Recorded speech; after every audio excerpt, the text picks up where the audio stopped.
I say welcome. If you're new to the channel, hit subscribe. Guys, I just uploaded my breakdown, prediction, and analysis of Tszyu versus Seb Fundora 2. Guys, that was a tough one. I've been wrestling with my pick on that for the last month, going back and forth.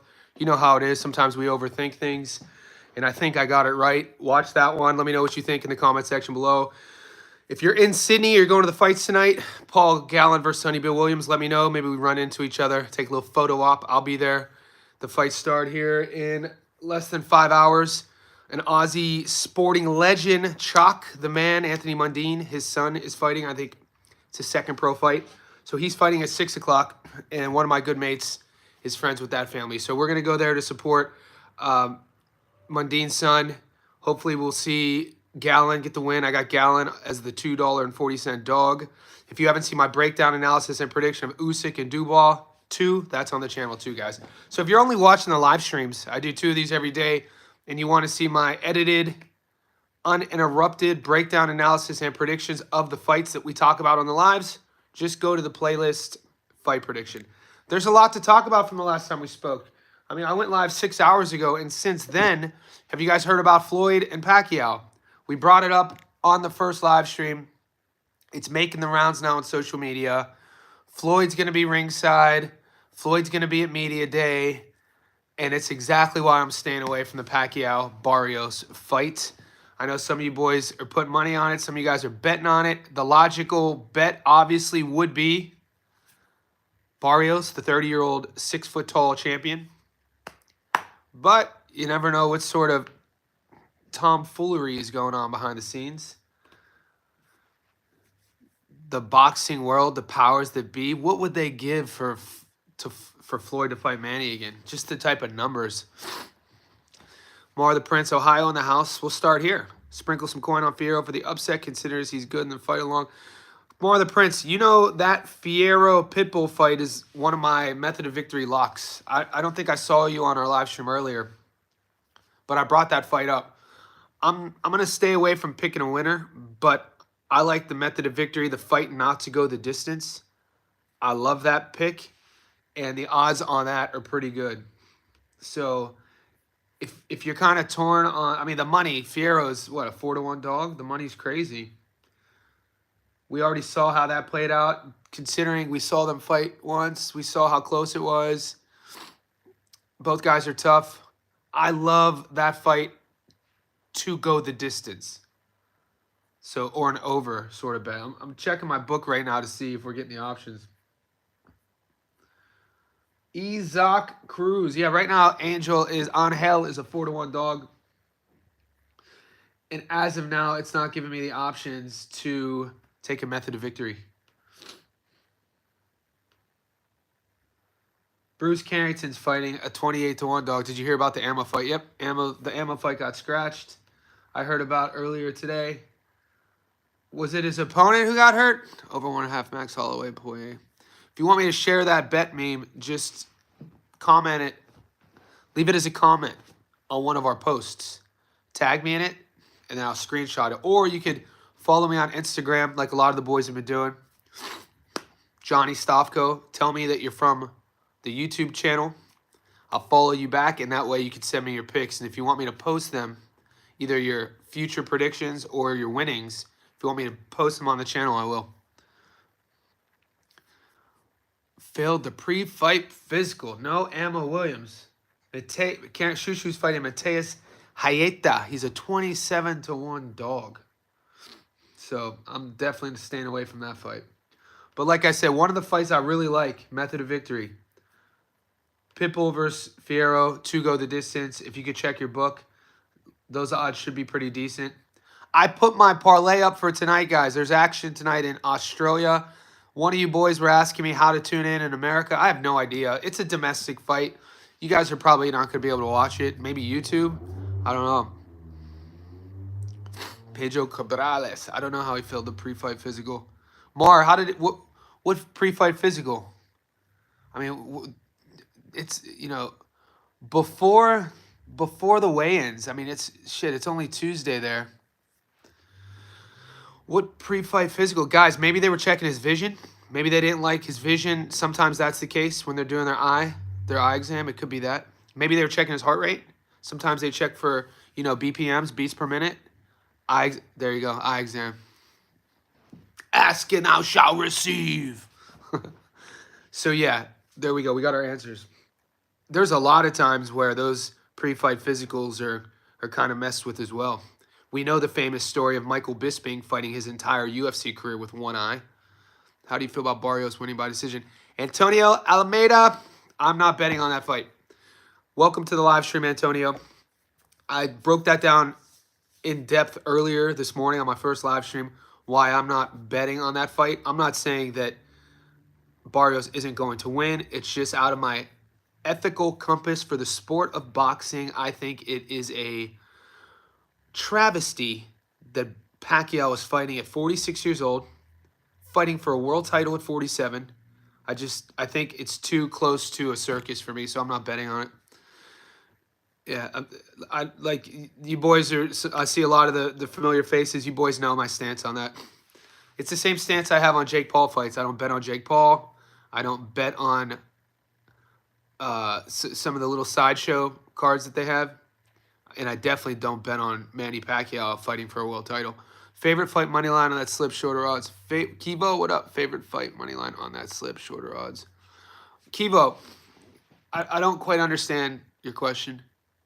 Favorite fight on that slip, shorter odds. Are you referring to the slip I shared in our VIP group? Are you referring to my bets for tonight? My picks? I'm not quite sure. Good underdog, Joe. Yeah, I mean, so guys, we talked about this fight as well. But Brandon Figueroa, I don't bet on him either. Have you locked? Yeah, I did lock it, Mar. Yeah, I locked in my pick for Tszyu versus Fundora. I broke the fight down. It's on the playlist. If you guys are bored, you have 10, 15 minutes of your time later, watch the video, give the video a like, and then let me know in the comment section if you agree with me. Because it's interesting watching. I have about a little over 25,000 subs, and the ones who watch the live streams don't always watch the videos, and the ones who watch the videos don't always tune into the live. So if you haven't seen the breakdowns, you can check it under the playlist fight prediction. I think Amon Khateev is the real deal, guys. When I've been covering Amon Khateev on the channel for 2 years. We covered the Derval Palacio fight. He lives in Australia. He's managed by George Kambosos, his dad. I know about Amon Khateev. If you follow the channel, we always talk about him. My issue was I picked him to lose to Morrell. I feel from what I saw against Palacio, he fades in the later rounds. He's very dangerous early. We talked about it. Literally everything went to plan. Khateev versus Morrell. In terms of how I predicted it. I did win money. My locks last week were Morrell on the money line, Shakur to win a decision. So it was one of those things that I just, it was closer on the scorecards than I thought, but I had Morrell winning the fight. Although you won't be betting, will you be doing a break analysis of the Joet? I could do it if you guys, there's so much. It's already Wednesday afternoon my time, so I'm a day in front of you. I have to get to, so the fights I'm teed up right now that I need to edit that I've already filmed.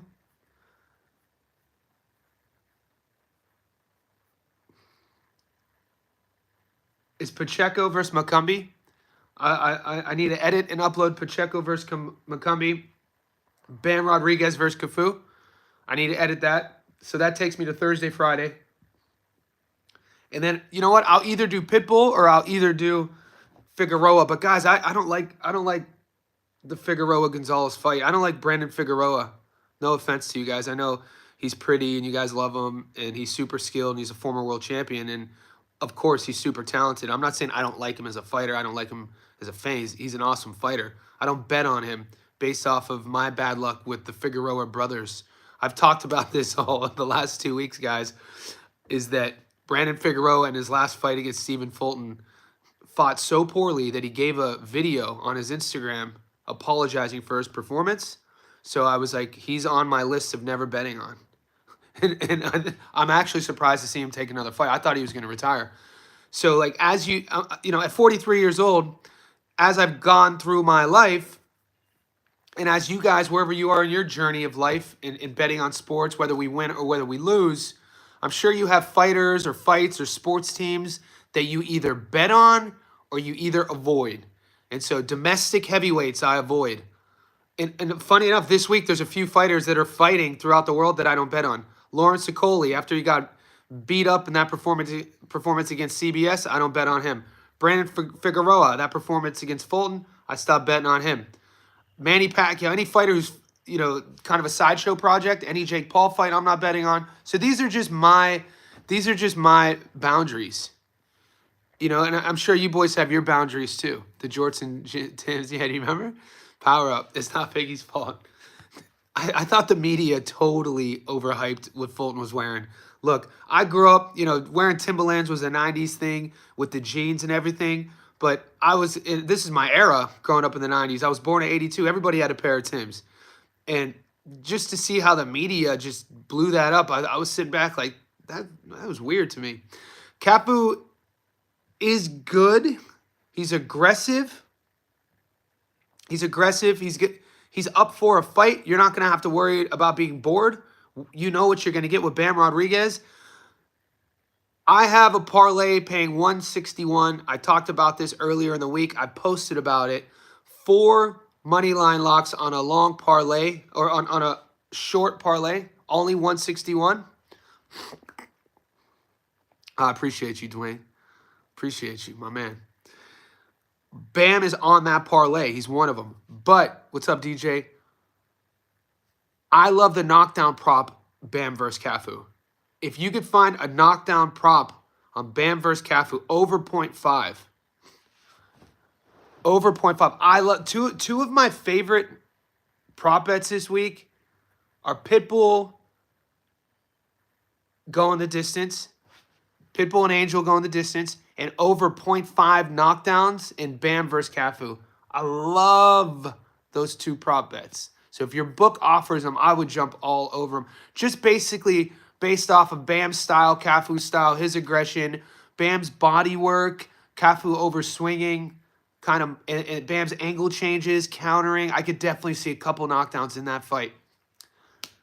Yeah, me too, Kivo. Obviously, I lost my money line on Berlanga, but I won huge on the same thing. I actually hit huge on Shiraz Berlanga not to go the distance. Guys, we got that's crazy. So this is where my eye has been navigating ever since, I think, the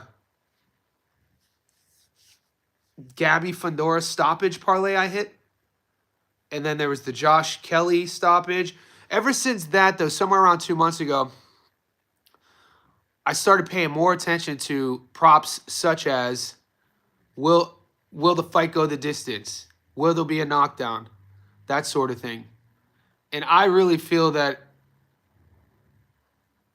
when we find a fight like Berlanga and Shiraz, the fight not to go the distance at $1.90, that's where I think we find our quote-unquote easy money. Because I think even though a lot of us disagreed, I lost my long parlay, which I only sprinkled a little bit because I took Ed and he lost. But I went heavy on that $1.90. So my point is, every week they're out there. We just got to find them. We're like we're like explorers of the unknown, cultural anthropologists, Egyptologists seeking new ideas and ways of learning. That's the way I look at it when I'm reading my sports book. I'm like, dude, there's something here. I'm going to discover something today that man has yet to discover. And so that's the way my weird brain works regarding what's happening right now. And 2 of those bets, like I said, is Pitbull and Fierro to go the distance. Bam over 0.5. Yeah, Bam has been down. Yeah. I hit one of my coming of what's the word?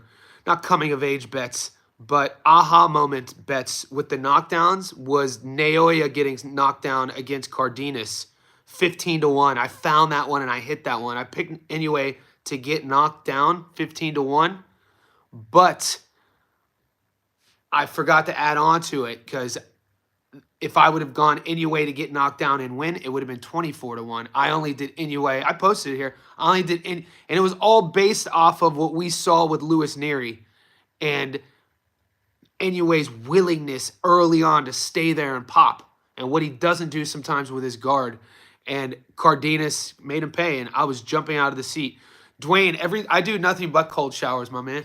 So I don't really do I don't really do a plunge, but I just do cold showers because I have a sauna in my place. Do you think MJ gonna knock down anyway? That is a fun fight, guys. That is a fun fight. I have to see the odds. If I get 15-1 odds again and anyway getting dropped, 100% I'm taking it. Just because I'm rolling, that's like such a, because we've seen anyway get dropped before, and you gotta love his spirit. He has that style. What I've learned is that these boxers train with, yep, if they're still full-time students by the lower weight, I'm most likely, yep.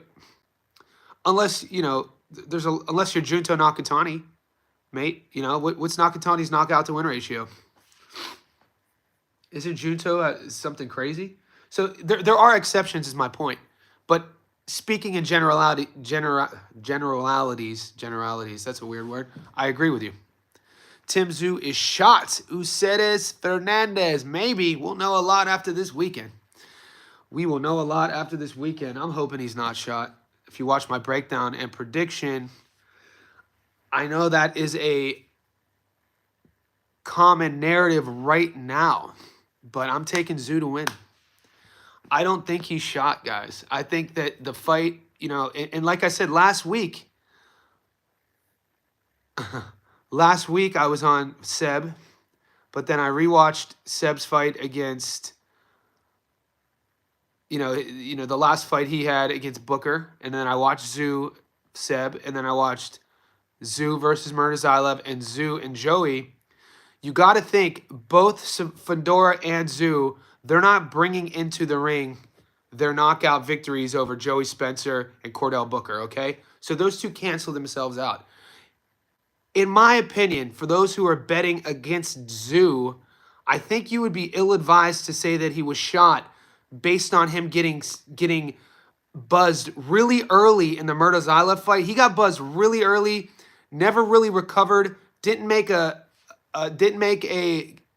sort of adjustment, and got stopped in the third. And I explained this in my breakdown. And the reason why this is actually a good thing if you're a Tszyu fan is that it wasn't a 10-round beatdown. It wasn't Errol Spence Jr. versus Bud Crawford. It was getting buzzed and getting stopped early. And then if you rewatch, that's not that how. So everybody loved Tszyu's style, the simplicity in his style. People were comparing before the Seb fight. People were comparing Tszyu's style to Kelly Pavlik in terms of what Tszyu does with his front foot, the simplicity of his offensive bag, how he throws his straight shots, his willingness to exchange. So it wasn't that long ago people were really high on that Tszyu style, right? You get buzzed early on in a fight and get stopped in the third, and now everybody says that you're shot. He's only 30 years old. You know the genetics he has. You know, I mean, I posted a photo of him just yesterday, all before the weight cut, shredded.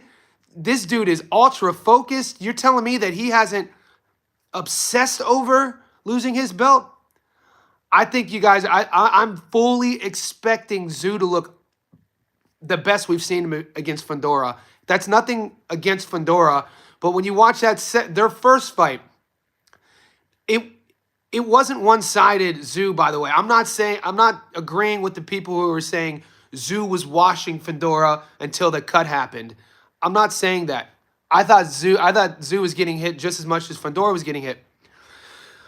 But with all the blood, with the big cut on the head, it was Fundora who had a couple bones in his nose broken. It was Fundora who had the long medical suspension.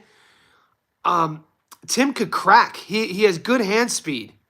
He does a lot of the things he does really well are right in front of you. He does get hit a lot. I'm leaning on the fact that he's going to make those adjustments. Also, I'm leaning on the fact from what I heard, insider information, is that in camp, I'm expecting to see Tszyu throw more lead hooks this time rather than straights. So that I like Tszyu to beat Fundora. Xander Zayas versus Chino. I love that fight. I hope I get time to break that fight down. Guys, if I don't get time to break these fights down, I think like the Chino fight versus Xander, one of you guys asked me about Joette versus Figueroa, Pitbull versus Fierro. What I might do on some of the live streams is take maybe 10 minutes and not answer any of your questions and just do like a live stream of my stats don't lie stuff. So yeah, I'm not sitting here convinced trying to tell you to change your bet and telling you that you're wrong when you're picking Seb. I'm still, I'm like 51% 49, 51% Tim, 49 Seb. What I am telling you guys is I think it's a false narrative to say he's shot. I don't think he is. I don't think he is, mate. He doesn't look shot to me. I've watched all of his interviews this week. Well, he does. Some of his skill set advantages are his hand speed in that division and his power. He has a good backhand.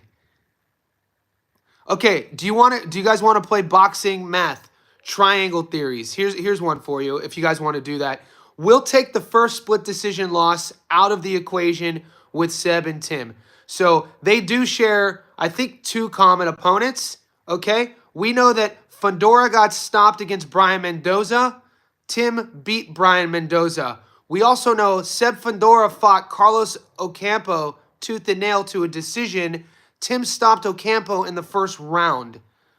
Okay, so like my favorite win of Seb's was his win versus Lubin, but that fight got stopped because Lubin's face was getting rearranged. But I rewatched that fight, and Lubin was coming on actually in that fight. Lubin was pissed that that fight got stopped. I understand why that fight got stopped because he looked like there was a movie in the 1980s with Cher and Eric Stoltz, and it was called The Mask, and it was about this boy with a disease, a deformative disease, and that's what Erickson Lubin's face looked like.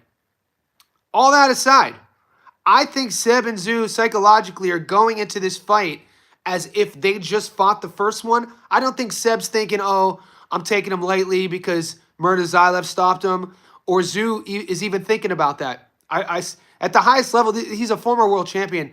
This guy is laser focused on what's in front of him. No, before Jim Carrey. Jim Carrey's Mask came out in 1994. Eric Stoltz and Cher had a movie called The Mask that came out, I think, in 1985.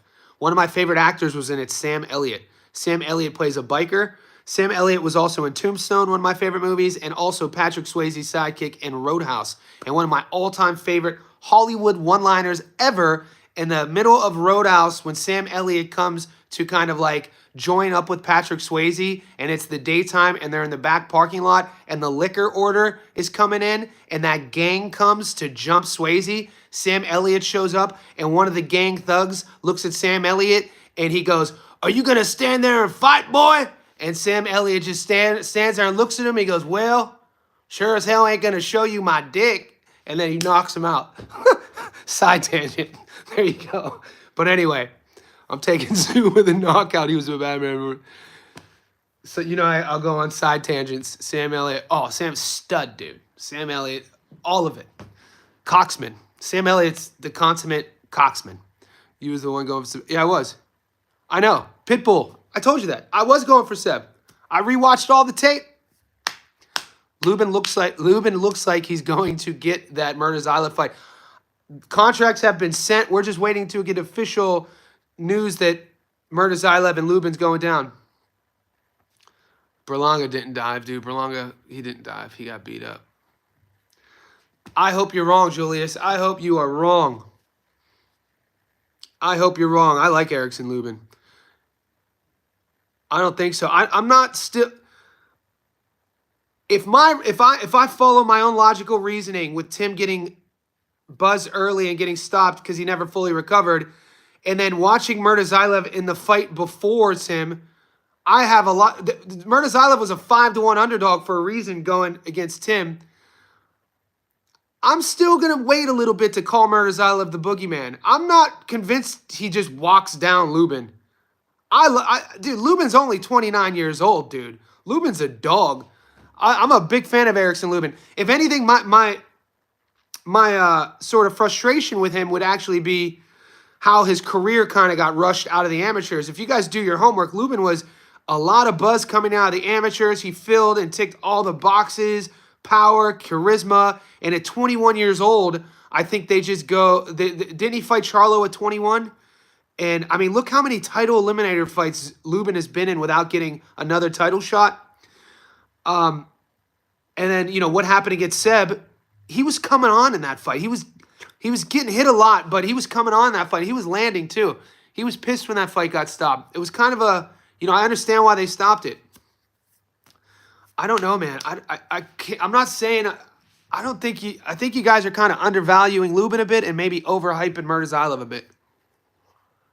Just slow the roll a bit on Murtazylov. We got to see more of him. Lubin is a tricky operator at southpaw. Kivo G. Yeah, boys, just don't be so quick to jump on hype trains. That's my whole point. Whichever way you roll. You know what I mean? Like, kudos to Murtazylov. I'm a fan of him. I feature his fights. But if I'm following my own reasoning and looking back and seeing how Tim got stopped, he got buzzed early, just sawed him down, right? But I need to see more of that before I just ordain Murtazylov as the boogeyman at 54.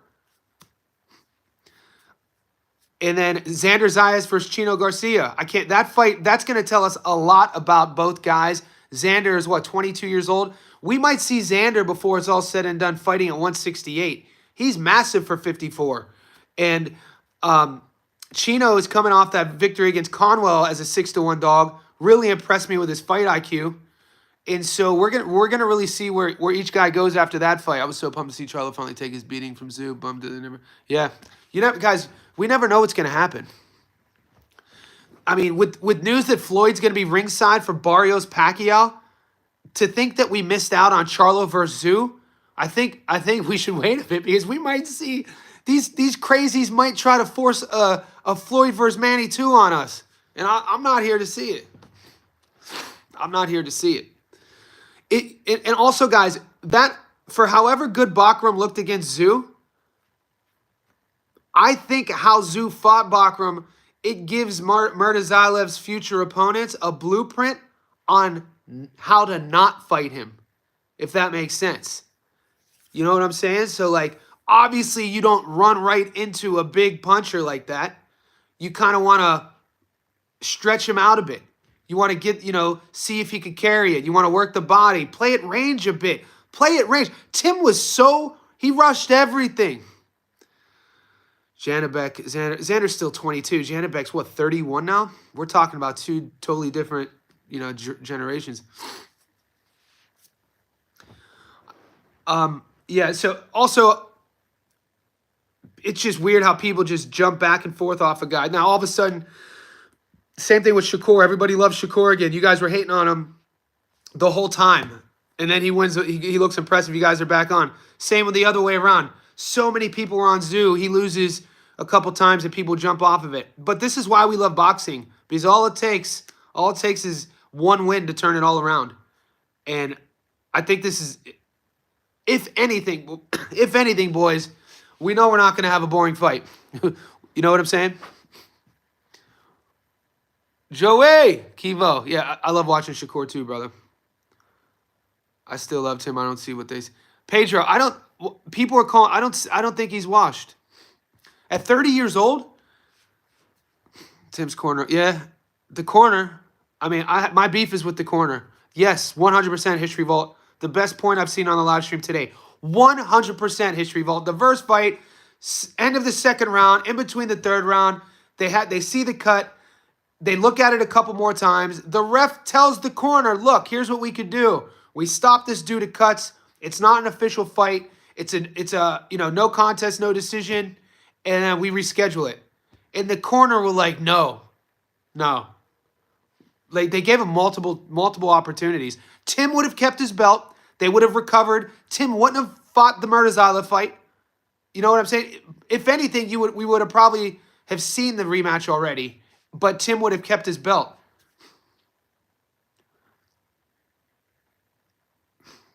Pedro, did he say that? Did he say that? I didn't know he said that.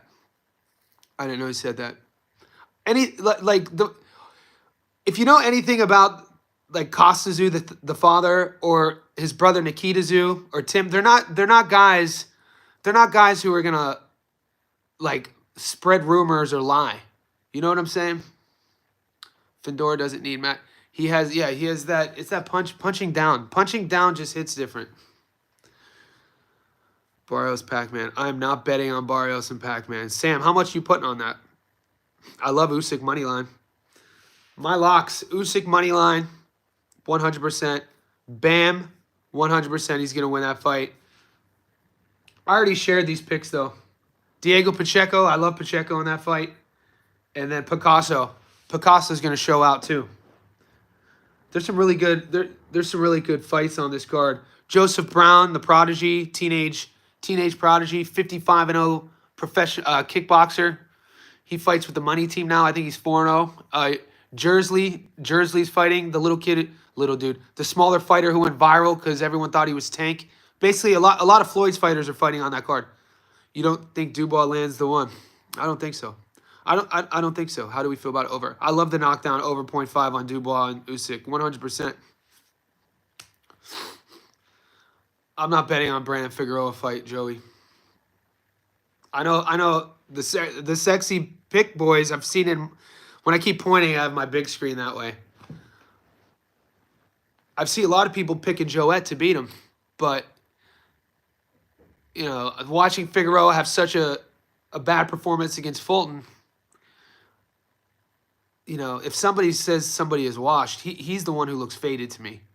For when Brandon was polished and Brandon at the highest level, when you watch how he would operate with his hand speed, everything that would come with Brandon Figueroa when he was cooking, and then you see what he looked like against Fulton, to me that looks like a fighter who's fading. And I hate using the word wash because we get old. Basically, rather than saying wash, it's a fighter who's getting old in front of us. I don't think Tszyu is that. PBC have bums like Barrios, Raleigh, and Tim. Jesus, that's an insane statement. That's an insane... It's weird how some of you guys are divisive about promotional companies, I've noticed. What is it? Guys, you guys have to educate me. Is this an American thing? Because over the last couple months, I've seen some of you boys have allegiances to promotional companies. Like you just said, PBC is filled with bums, and you just named a couple former champions and some champions. You named Barrios, Raleigh, and Tszyu as bums. Raleigh's one of my favorite fighters. And it's weird how, like, why would you call a whole promotional company bums? I don't understand that. Like, so you guys are loyal to promotional companies? That's a weird thing. That's so weird to me. To even read it and then speak it out loud, I'm literally I'm like perturbed by that. Because I've been seeing it the last few weeks on my live streams and I haven't said anything. But now I'm like, why would you cheer against a promotion's fighters? And then why would you throw shade at a fighter who chooses to fight under a specific promotion? What am I missing? People have been hating it. I haven't. PBC, what do you mean? But guys, I don't watch YouTube though. I don't follow YouTube content creators, boxers. So is this something that's been spun in the boxing fandom online that I've missed? I'm genuinely interested in this.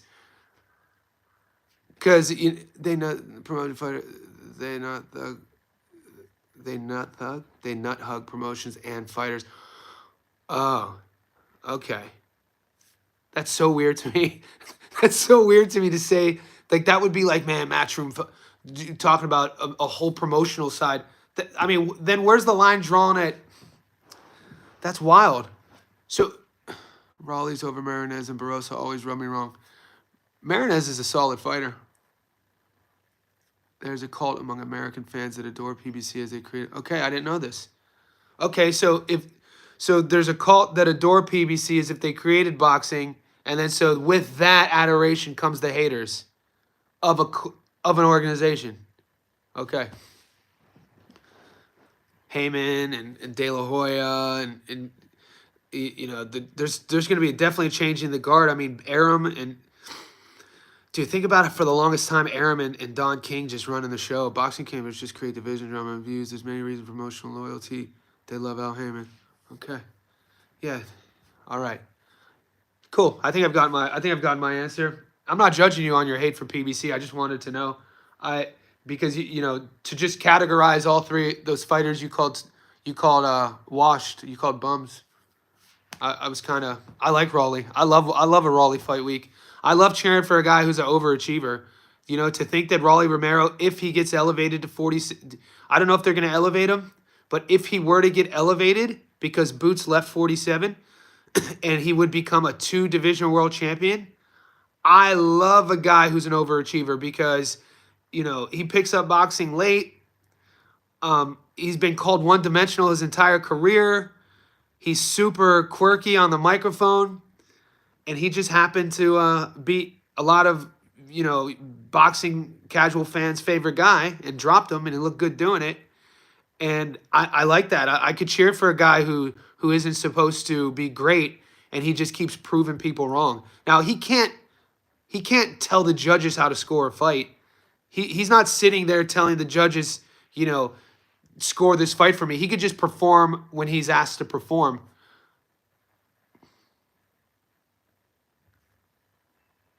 Appreciate you, Carlos Vargas. I love the support, man. You guys are awesome. I love my chat, dude. The subscribers on this channel. I used to put all my energy towards my Instagram and stuff. Now I put so much energy towards my YouTube. It's insane. There's fights tonight too.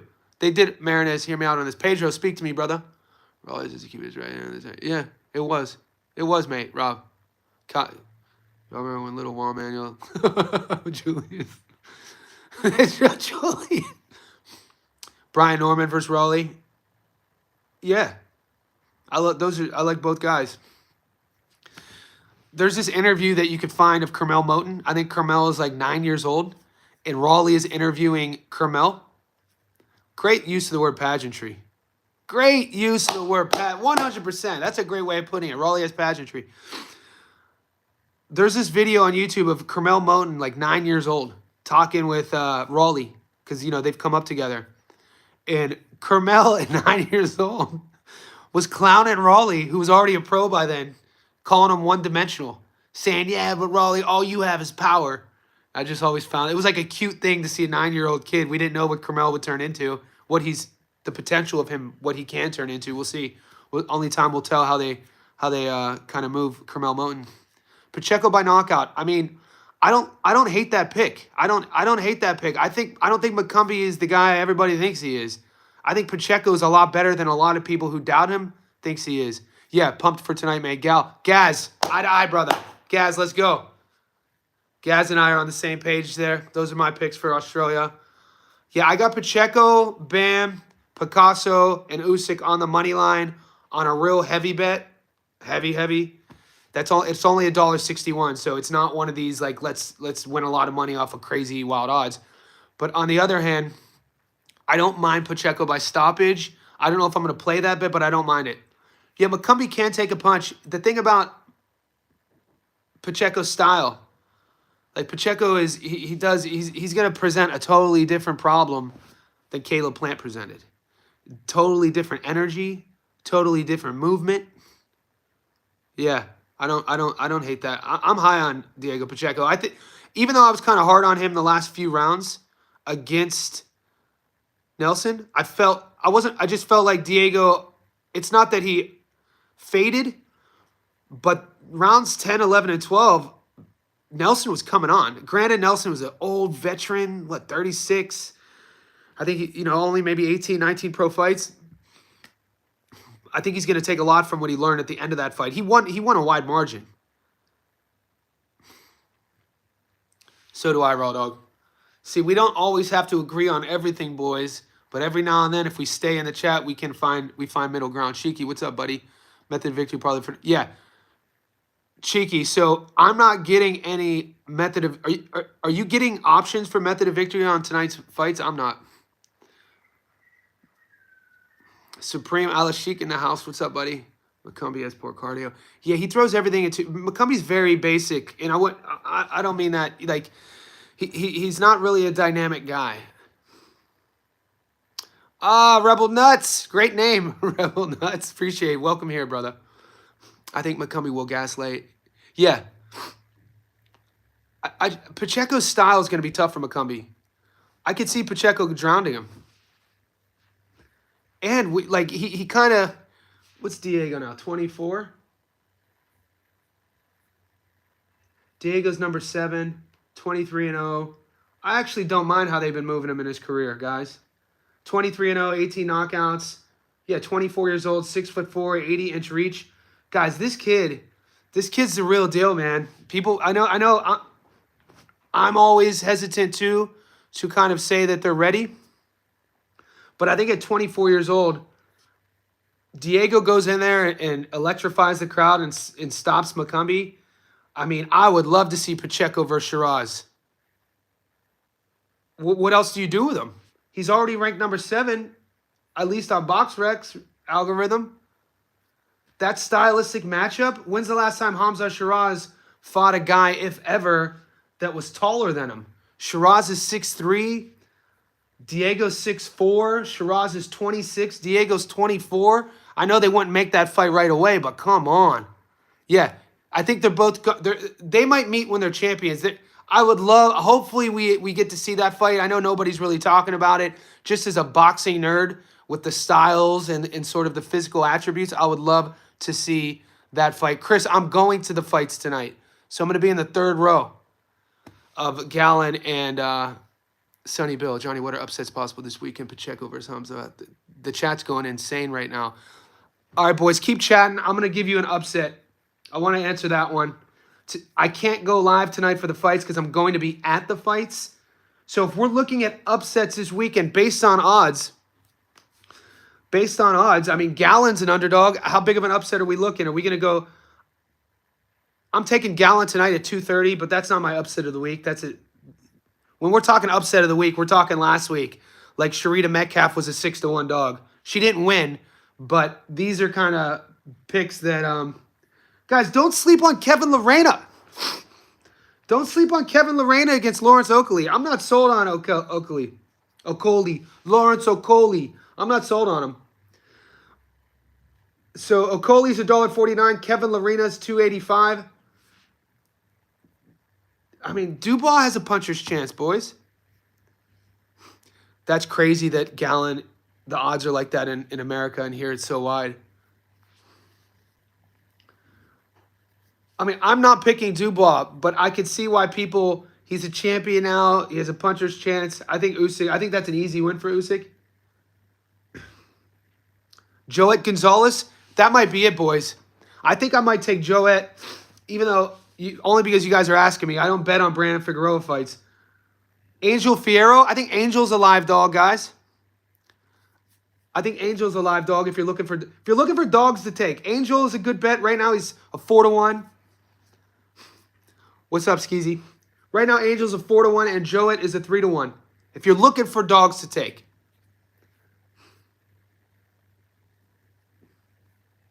And I'm staying away from that Pacquiao fight. He's going to box his head off. Julius. So give me one of your upsets. Who do you guys like? Because technically Seb Fundora is an underdog. So on paper, that would be an upset. You know what I'm saying? Manny's a 3-1. How do you think the 2-minute rounds affect Gallon? I think it's going to fly by. 8 2-minute rounds. I don't expect much from Sonny Bill, guys. I don't expect much. I think Gallon, you watch his Instagram, he's getting belted in jiu-jitsu. He's, always in shape. He's a dog. He's mean in there. He puts his head, he's just going to want to put his head on Sonny Bill's chest and punch over him. Sonny Bill, I don't rate him as a boxer. I said this in my breakdown. When I was impressed, when I first became impressed with Gallon as looking like a boxer, because guys, if you're unaware, down here in Australia, a couple times a year, the rugby guys all fight each other. So it's almost like this. If you play rugby down here, like league, you box pretty much, So you see a lot of crossovers of a lot of rugby players who box. It's kind of like they go hand in hand, which is insane because you don't see that in America with American football players. But the rugby boys down here, tough as goddamn nails. So when I first got down here and I was watching, heard about Gallon taking a boxing match, I was like, okay, it's going to look like a rugby guy who boxes. And then I watched Gallon versus Lucas Brown, Big Daddy. Big Daddy is the first and only Australian heavyweight champion ever. He eventually got stripped due to popping dirty, but he's a big dude, smooth operator. Big Daddy Lucas Brown, man, could crack, and Gallon stopped him. It definitely looked like Brown didn't train for the fight, but in that fight, I was like, damn, Gallon doesn't look like a rugby guy who's boxing. To me, Gallon looks like a boxer. So I think I'm not getting sexy with is he going to stop Sonny Bill, but at $2.40, let's go. Come on. 100 gets you 140 back. You do the math. 10K gets you a nice little 12 back. If I was 3-minute rounds, I would hit hammer on Gallon knockout late. Yeah, it's 8 minutes, boys. Those odds they're trying to dangle a carrot to tempt us to take those stoppages. If you like Gallon, dude, live with those odds. Hit on Gallon money line and then turn those winnings over into the weekend. That's what I'm doing. Dubois' confidence is different. Shiraz's raps thing is fugazi. You see this chain you got? It's fugazi. So don't believe that was you're talking about the hand wraps with the cotton. That's another weird internet sort of thing that's going around. Hey bro, when do you think we'll see Bakram? Led Blanc. I just posted in the group. Bakram has a contract in front of him right now to fight Erickson Lubin. Do you think, Cheeky, do you think there's an A side? Cheeky, what an A side between Gallon and so Murzadov is fighting Lubin. Yeah, I put that on our channel. I put that in our group. I'm excited to break that fight down.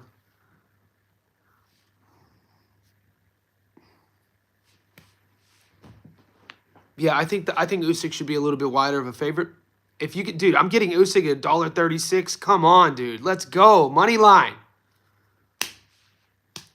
Did any of you guys watch my breakdown of? There's a lot going on here. Would you just say somebody in camp? Tszyu? Well, I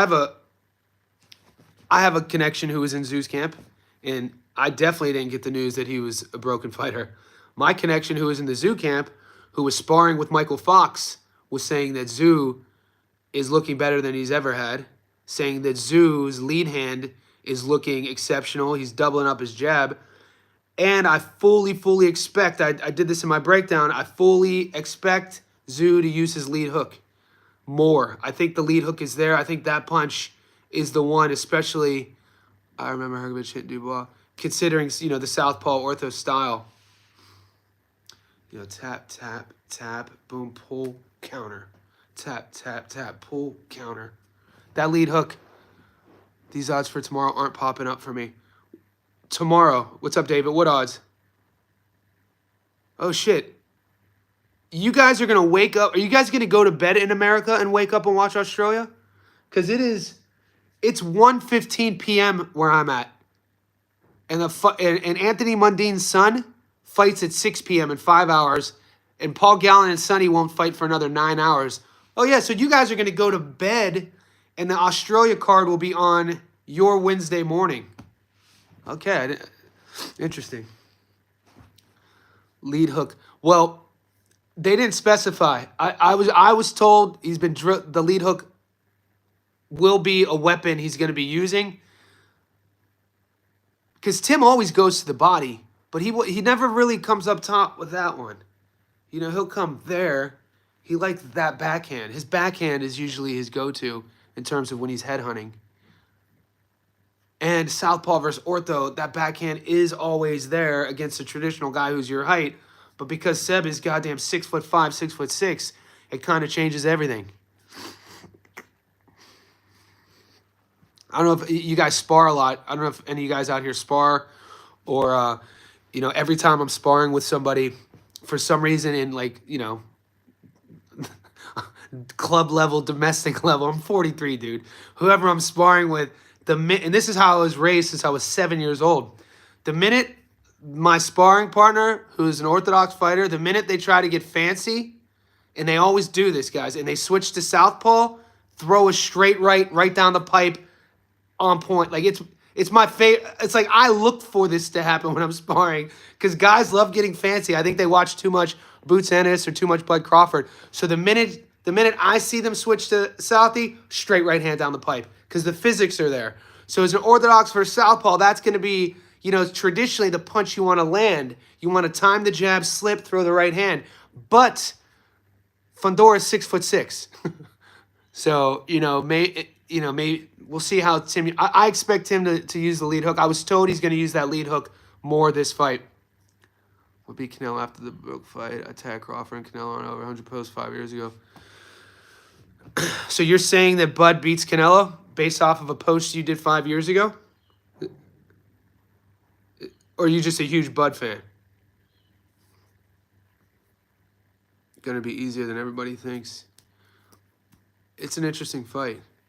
I love watching Bud Crawford fights. Johnny, try points bet or... Yeah, Brett, I have sports bet. That's the one I use.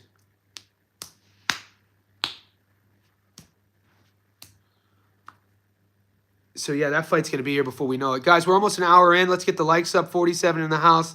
26 likes. I'm going to wake up early at 5 a.m. to watch Gallon. Okay, so it is the next day. Bovado. What is Bovado? What is Bovada?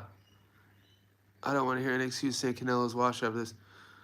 Who's going to say Canelo's washed? Canelo's younger. He has a lot of miles on him. Yeah, Canelo went pro at, what, 16? It's crazy. Canelo's been a pro forever. I mean, Bud went pro in what? It's 2025. Has Bud been a pro since 12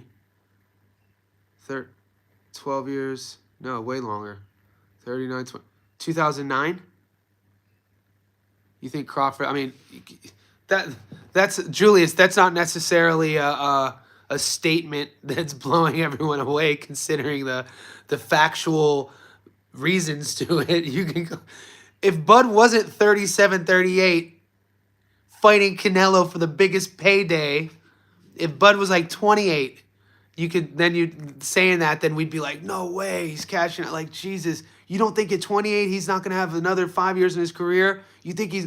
But at 37, dude, that comment is like, that comment is like, okay. Bitcoin Sportsbook you can use anywhere. Damn, Bitcoin's entered the chat. I got it, the distance in Tszyu's favor. Never had a problem with it, not illegal betting state. In the world of no restrictions. Are you doing Holloway Poirier card? I'll do that. Tomorrow's my Thursday. We'll get to the UFC tomorrow, guys.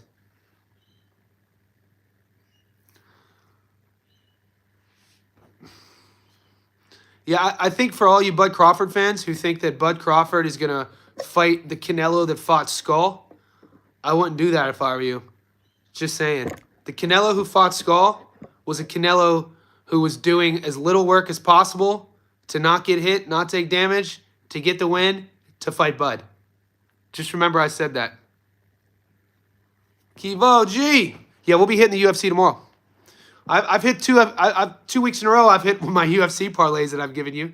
I've hit the last 2 weeks. I've hit big on the UFC, but I've been watching every UFC fight since I was a kid. 93, November 11th, 1993. It's the only sport in our lifetime that we got to watch be invented. So we've watched the entire MMA landscape evolve. At least I have. I don't think he's going to end up like Amir Khan. I don't think that he's going to have... Amir Khan's... Dude, I always say, Julius, the trap that Canelo set against Amir Khan, it was a 5-round trap. When I have new clients who I'm teaching the fundamentals of boxing, teaching somebody the basics how to fight, I always use that as an example. The trap Canelo set against Amir Khan was one of the most beautiful things to watch that I could say in boxing. How Canelo just stayed in the middle, how Canelo took shots, how Canelo baited Khan into feeling comfortable round after round to start sitting on his backhand. Come on. And then boom, 1-punch knockout. Get out of here, dude. A 5-round trap?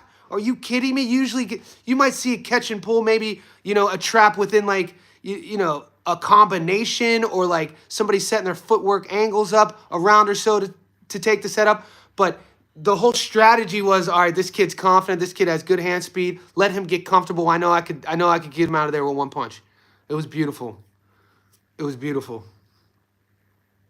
If Canelo comes to win, he's getting picked apart. To think that either guy is going into that fight in September not coming to win is insane. Guys, I totally expect it's probably going to look. Majmurov had a lot of success against Bud. Yeah, the uppercut against similar, great dude, similar scenario. What he did to Billy Joe, very similar. The same exact thing to Billy Joe. Well, hindsight's 20/20 to me. When you rewatch Khan versus Canelo, that's what I saw.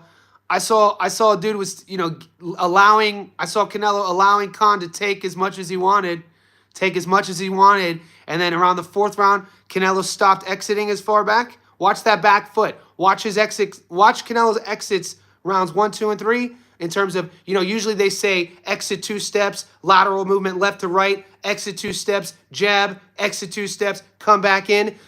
The beef with Shakur against Edwin De Los Santos is the fact that he would be exiting 2 steps and then use the whole ring. He was exiting 8 steps.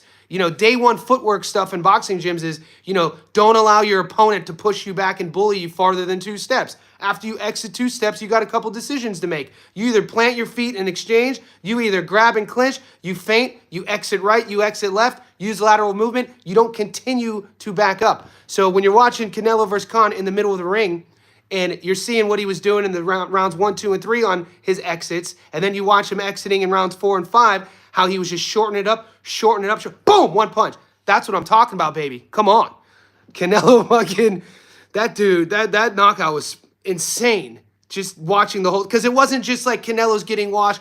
He was down on the cards. It wasn't like Deontay Wilder trying to find one punch against the big Cuban. That's not what this was. This was a trap. So, good call. Billy Joe Saunders, similar but different. Dude, Bud going to 168 has to be spoken about, though. Once 168 pounds has to be mentioned for all you Bud fans. For all you diehard Bud fans who Bud can't do any wrong, it has to be spoken about that the 168. You gotta think. You can't just say Bud's the baddest dude in the world. He's gonna beat Canelo because he's Bud. No, that's not how boxing works. He's one of my favorite fighters, but it's not how it works. 168 pounds is, dude, 168 pounds versus 154 pounds? And he only fought once in 54? Well, his fans think he's the Chuck Norris of boxing. What's Spence doing, man? Is he coming? It looks like he is. What's up, Skeezy? Yeah, I follow everything. EJ's one of my favorite fighters. He's been posting. Not really. We haven't. Skeezy, I think the next step in the next few weeks, we're going to see EJ with his hands wrapped. Because he's teasing everybody. He's showing us kicking the ball, doing footwork drills. He's showing us with the shirt peeled. He got the six-pack popping. Jose Acosta. I brought that up earlier. I know, Kivo. It's insane. It's insane. It's insane, Kivo. It's insane, man. I don't understand it. If I had to pick, Johnny, who are you, throughout their careers, who are you a bigger fan of? Bud or Canelo? I would say Bud. But for me to just sit here and say that fighting at 168 against an all-time great is just going to be, he's going to walk him, I'm like, you guys are smoking on that weed, boy. If Bud is victorious, I think he hangs him up, guys. I think if Bud wins, he exits. I think if Bud wins, he exits. Why not? What a beautiful way to go out. 4-division world champion, the only male. You can't say undisputed. No. Yeah. 4-division world champion at 35, 40, 47, 55. If he beats Canelo, he'd be a 5-division world champion. He's already the first male fighter ever to become undisputed in 2 weight divisions in the modern era. Undisputed at 40, undisputed at 47.